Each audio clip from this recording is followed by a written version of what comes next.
She came off the last train before freeze-up in October, carrying one bag and a name written on a folded paper she had not looked at in 3 days because she had memorized it. The station at Haverstock was smaller than she'd expected. One platform, a wood stove visible through the window of the waiting room, a dog sleeping across the threshold like it owned the place. She stepped around the dog. The dog did not move. She had been traveling for 11 days. From Halifax first, then west, changing trains twice in Ontario and once in Winnipeg, each transfer a smaller station than the last, each town a little more sky and a little less everything else. By the time she reached the territory, she had stopped trying to see out the windows. There was nothing to see that she hadn't already seen more of. The man was supposed to meet her at the station. She stood on the platform for 20 minutes with her bag at her feet and watched the other passengers collect their people and leave. A woman in a gray coat embraced a young man who looked like he hadn't slept. 2 men in work clothes spoke briefly and walked off in the same direction without touching. A girl of maybe 12 ran past her toward the platform's far end, calling a name she didn't catch. Then the platform was empty, and she was the only one on it. She picked up her bag. The station master was a short man with a red face and the careful speech of someone who had learned English as his second language late in life. He looked at the name on her paper and nodded slowly, as if he'd been expecting something like this. "He's north of town," the station master said. "Maybe 20 minutes longer if the road's soft." She asked if there was somewhere to wait that wasn't the platform. He showed her to a bench inside, near the stove, and brought her a cup of tea without asking if she wanted one. She held it with both hands. The dog had come in at some point and was now sleeping under her bench. She could feel the warmth of it through her boots. She thought about nothing in particular. This had become a skill she'd developed over the last 2 years, the ability to empty herself out when waiting. To take up as little interior space as possible. It didn't feel like patience. It felt more like the thing that comes after patience runs out and you realize there's nothing left to do but sit. She heard the wagon before she saw him, the creak of it, and then the sound of hooves on the packed dirt outside, and then silence, and then boots on the platform boards. He was taller than she'd imagined. Not that she'd imagined much. She'd made a point of not imagining. The letter had been brief, 3-paragraph plain handwriting, the kind that belonged to a man who wrote carefully because he knew he wasn't good at it. He had said he had land, a house, a working operation. He had said he needed someone who could manage a household. He had not used the word wife once in the letter, which she had found either honest or troubling, and had decided to take as honest. He came through the door and stopped when he saw her. She stood. He was wearing a canvas coat, dark with work, and he had the hands of someone who used them. He looked at her the way she'd noticed people look at arrivals from the east, with a kind of measuring that wasn't rude exactly, just careful, like assessing weather. "Mabel?" she said. He blinked. "That's my horse." She didn't say anything. "I'm the one who wrote to you," he said. "I know." A pause. He looked at her bag. "That all you brought?" "Yes." He picked it up before she could reach for it. Not gallantly. She didn't think it was gallantry. She thought it was efficiency. He was already moving. The dog followed them out. The road north was exactly as long as the station master had said. She sat on the bench seat beside him and watched the land open up around them. The scrub willow, the poplar stands going yellow at the edges, the sky pressing down flat and enormous in a way that felt personal, almost impolite. She had grown up near the ocean. She was used to big horizons. But ocean horizons had something on the far side of them, even if you couldn't see it. This felt like it was just more of the same in every direction forever. He didn't speak much, neither did she. At one point, she asked him how long he'd been on the land, and he said 8 years. She asked where he'd come from before that, and he said New Brunswick. She almost said something about the ocean then, but didn't. The house thought from a low ridge with a stand of spruce on the north side that she recognized immediately as a windbreak. Whoever had placed it knew what they were doing. The house itself was plain. 2 stories, weatherboard siding, a porch that had been added on later. She could tell by the color of the wood. A barn about 40 yards east. Between the house and the barn, a kitchen garden, gone to brown now, the last of the squash still sitting in the rows because no one had gotten to them. She looked at the squash. "I kept meaning to bring them in," he said. He was looking at them too. "I'll get them tomorrow," she said. He glanced at her, then back at the horse. "All right." Inside, the house was clean, in the way a man's house is clean when he's made an effort, which is to say the floor had been swept, and the dishes were washed, and there was nothing obviously wrong. But there was a particular kind of bareness that came from years of no one arranging anything. Objects sat where they had been set down rather than where they made sense. The lamp on the kitchen table was too far from where a person would sit to read. The two chairs at the table were not the same height. The curtains on the front window were cut a few inches too short. She noticed all of it. She said nothing. He showed her the house in the way someone shows a house who has not been shown a house themselves, room by room, standing in the doorway, gesturing briefly. The kitchen, back room with the wood stove and a shelf of books above it. Upstairs, 2 rooms. He said she could have either one. She asked which one he used, and he said the east-facing one. She said she'd take the west. That evening he made supper, beans and salt pork and biscuits that were better than she'd expected. She ate most of what was on her plate. He ate all of his. He asked her once where she was from. She said Cape Breton. He nodded and didn't ask anything further, which she appreciated in a way she could not have explained to anyone without sounding strange. After supper, she did the dishes. He went out to the barn for the evening chores.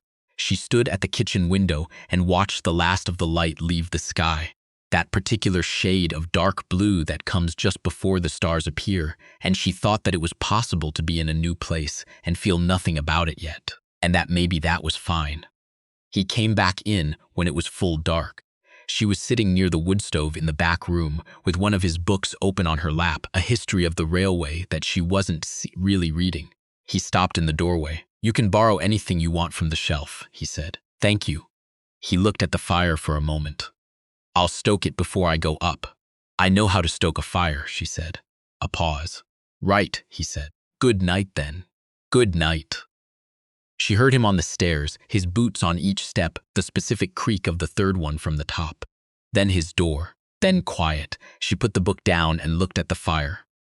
Outside, the wind was picking up. The first weeks were a negotiation, though neither of them ever would have called it that. It happened without discussion. She rose before he did and started the stove. He came down and went out to the barn. When he came back, there was tea. He poured it without commenting on it. She began learning what was needed. Which days the water had to be brought in before it froze in the pipes. How much wood the stoves burned on a cold night versus a mild one. Where the good knives were. Not where they'd been kept, which was illogical, but where she had moved them, which was the second drawer, where they made sense. One morning, about 3 weeks in, she was salting pork for the cellar when he came in from outside earlier than usual. He was holding his left hand wrapped in his right, and she could see blood coming through the gap between his fingers. She said, "Sit down." He sat. She got the clean cloth from the shelf above the dry sink. She'd moved it there her second week. It had been in a trunk in the back room before that, and she unwrapped his hand to look at it. A cut across the heel of his palm, deep but clean. She'd seen worse. She'd seen much worse. She cleaned it. He didn't make a sound. She wrapped it tight. "You'll need to keep that dry for a few days," she said. "I've got work. I know you've got work. Keep it dry anyway." He looked at his wrapped hand. "I cut it on the edge of the tin roof. I was patching it." "I know," she said. "I heard you up there." He looked at her. "You heard me? I've been listening to what goes wrong with this place," she said. "It's how I know what to fix." Something changed in his face then. Not dramatically. She had learned over those weeks that he was knived in small adjustments, a shift of the eyes, a slight softening of the jaw. But something changed. "The third stair," he said. "I noticed it the first night. I was going to fix it." "You can still fix it," she said. "I'm just saying I noticed." He was quiet for a moment. "What else have you noticed?" She looked at him steadily. "The roof on the north side of the barn needs attention before the heavy snow. The lamp in the kitchen is in the wrong place. You don't sleep well. I hear you up most nights around 3.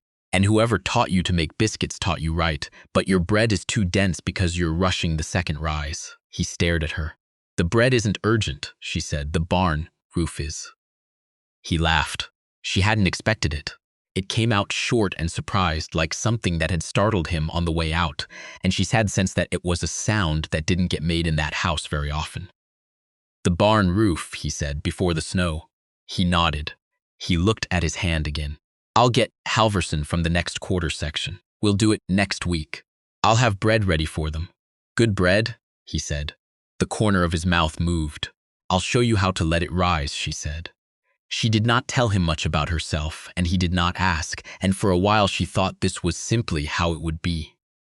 Two people maintaining a careful distance, cordial and functional, the way two strangers might share a railway carriage for a very long journey and reach the destination without having exchanged anything real. But things leaked through, the way they always do. He found her, one afternoon in November, standing in the kitchen with a letter in her hand, and her face arranged in a way that she knew must have looked like nothing at all. She had gotten very good at arranging her face to look like nothing at all. He didn't ask. He went to the stove and poured 2 cups of tea and set one on the table near her without speaking. She folded the letter. My brother, she said. He's married. That's good news then. Yes, she said, it is. She sat down. He sat down across from her of the table between them. She wrapped her hands around the cup. I had a daughter, she said. She had not planned to say it before. She was 2 years old. She stopped. The fever. In the summer of 23. He didn't say anything. He didn't reach across the table. He didn't look away either. He just held his cup and looked at her. Her name was Iris, she said. She looked like my mother. I'm sorry, he said. I know, she said. People always are. He turned his cup on the table, a slow rotation. I had a brother who drowned, he said. Kodiak River, we were boys. He paused. Every time I cross a river, I count the distance to shore. Even now. She looked at him. How far to shore today? He considered this seriously. About 40 yards, he said. Manageable. She almost smiled. She could feel it wanting to happen, the way warmth comes back into numb fingers. Sudden, a little painful. We should look at the stair, she said. Today? You've been putting it off long enough. He stood. He went to get the tools from the back room. She heard him searching for something, and she called out, 3rd shelf from the bottom, left side. And there was a brief silence and then the sound of what she described being found. Winter came in earnest in early December. It came the way winters came there. Not gradually, but all at once, like a door closing. Overnight, the temperature dropped, and the next morning everything was locked, the ground iron, the air sharp enough to hurt. She had been ready for it. She'd put up preserves through October, root vegetables in the cellar, sorted and layered in sand. The barn roof had been patched in mid-November, 4 days of work, and now the snow slid off the north side instead of sitting. She had made friends slowly with the woman at the post office in town, a large, quiet woman named Mrs. Thorburn, who had been in the valley 12 years and knew everything about everyone, but told it without cruelty. Through her, she'd learned which farms had had trouble that year, which families were managing, where to send things when things needed sending. She had begun to feel the shape of the place, not home yet, but something that might become home, which was a different thing, more tentative, more earned. He was a man of pattern. She had learned his rhythms the way you learn a house's particular sounds. Which creak belonged to which board, which shutter needed the latch turned twice. He woke at 5. He worked until dark. On Sunday evenings he read, and on Saturday afternoons he sharpened all his tools in a sequence she had noticed was always the same order, and she did not know if he was conscious of it or not. He was not given to small talk, but he was also, she had found, not given to silence from cruelty or indifference. It was more that he held his words carefully, spent them where they counted. She respected this. She was the same. One evening in late December, a storm came in. Not the first, there had been 2 before it. But this one was of a different nature. The wind shifted at dusk, and by 7 o'clock the temperature had dropped so fast that the water in the pitcher in her room had a skin of ice on it by the time she went to bed. She lay in the dark and listened to the storm. The walls flexed. Something in the roof knocked, a loose thing complaining. She thought of the barn and whether the animals were warm enough, and whether she had banked the fire downstairs properly. She got up to check. She came down the stairs in her coat, moving carefully on the 3rd step, repaired now for 6 weeks, solid underfoot, and found the wood stove already stoked, the damper adjusted, the fire speaking low and steady behind the iron door. He was sitting in the chair near the back window, fully dressed, watching the storm. He didn't turn when she came in.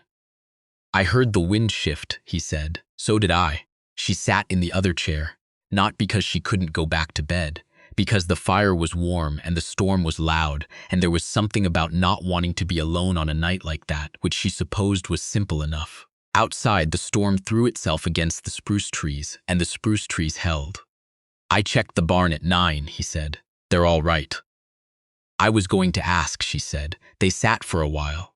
The fire ticked. She had a blanket around her shoulders and she tucked it closer. I should tell you something, he said. She waited. I didn't know how to do this, he said, any of it, when I wrote that letter. He turned the cup in his hands. I wasn't sure it was the right thing to do, even after I sent it. What changed, she said. He was quiet for a moment. You moved the knives to the second drawer, he said. The second day, and I opened it and found them there and they made sense where you'd put them. And I thought, she knows how a house works. She's going to be all right. She looked at him. That's a strange thing to find reassuring. Maybe, he said. The knives made sense, she said. You made sense, he said. Is what I mean. She looked at the fire. Outside the storm was beginning, just barely, to ease. The wind dropping in pitch, the gusts coming a little less frequent. She could hear the difference. I didn't know either, she said. When I got on the train, I mean. I wasn't sure of anything except that I couldn't stay where I was. He nodded slowly. I understand that. I thought it would feel strange, she said. Being somewhere that had no past for me, no places I recognized. Does it? She thought about it. The kitchen in the morning with the fire going and snowlight coming off the fields. Mrs. Thorburn handing her a jar of something over the post office counter and calling her by her first name. The squash she'd brought in from the garden that first week, lined up on the cellar shelf, orange as anything. Less than I expected, she said. He nodded again. He didn't say anything. The fire settled. One log shifted against another with a sound like a sigh. She thought about Iris. She thought about her the way she always did, not in grief exactly, not anymore. But in the particular way of carrying something you will carry always. That has become part of the weight you simply move with. She thought about the train from Halifax, the 11 days. The station master's tea and the dog asleep in the doorway. All of it adding up to this room, this fire, this man sitting 6 feet from her watching the storm ease. She did not know yet what to call what she felt about him. Your bread has been better, he said. She looked at him. I've been letting it rise. I noticed. You could learn, she said, if you wanted. He looked at her sideways. You'd teach me? I'd show you, she said. Twice. After that, you're on your own. He turned back to the window. The storm was nearly quiet now, just wind moving through the spruce without violence. In the morning there would be work, paths to clear, animals to feed, the usual ordering of things that had to be done regardless of what had or hadn't passed between two people the night before. All right, he said. She pulled the blanket closer. The fire burned. Outside, the spruce trees stood the way they always stood, rooted, unremarkable, exactly where they needed to be. She had learned the third stair. She had learned the order of his tools. She had learned where the good knives went and which shutter needed. The latch turned twice, and how long it took the stove in the back room to warm the whole house on a morning when the temperature was below -20. She was still learning. That was fine. The storm had passed.